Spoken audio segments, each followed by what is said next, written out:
રાજ્યમાં ધીરે ધીરે ઠંડીનો ચમકારો જોવા મળી રહ્યો છે। હવામાન વિભાગના જણાવ્યા અનુસાર રાજ્યમાં હાલમાં બેવડી સિઝનનો અનુભવ થશે। ઉત્તર પૂર્વના પવન ફૂંકાતા ઠંડીમાં વધારો થશે। ભેજના કારણે તાપમાનમાં વધુ ફેરફાર નહીં થાય। ધીમે ધીમે ઠંડીનું જોર વધશે। રાજ્યના લગભગ 20 જિલ્લાઓમાં લઘુત્તમ તાપમાનનો પારો 20 ડિગ્રી સેલ્સિયસથી નીચે નોંધાયો છે। અમદાવાદમાં ન્યૂનતમ 16.5 ડિગ્રી તાપમાન નોંધાયું છે, જ્યારે રાજ્યમાં સૌથી નીચું દાહોદમાં 12 ડિગ્રી તાપમાન નોંધાયું છે। લઘુત્તમ તાપમાનમાં આગામી 7 દિવસ फेरफार થવાની શક્યતા નહીવત છે।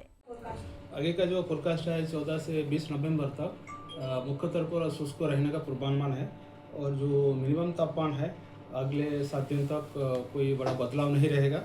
और कोस्टल एरिया में अभी पवन का जो दिशा है उत्तर से उत्तर पूर्व दिशा में है। दोनों क्षेत्रों में गुजरात की जो उत्तर और दक्षिण गुजरात की जो तटीय क्षेत्र off and along Gujarat coast, इसमें दिशा उत्तर से उत्तर पूर्व है और जो स्पीड है 15 से 20 नॉट है। और अहमदाबाद का जो पूर्वानुमान फोरकास्ट है क्लियर स्काई रहेगा। और मिनिमम तापमान जो है और जो अभी वो राज्यों में जो पवन का दिशा है उत्तर पूर्व से पूर्व दिशा में उनका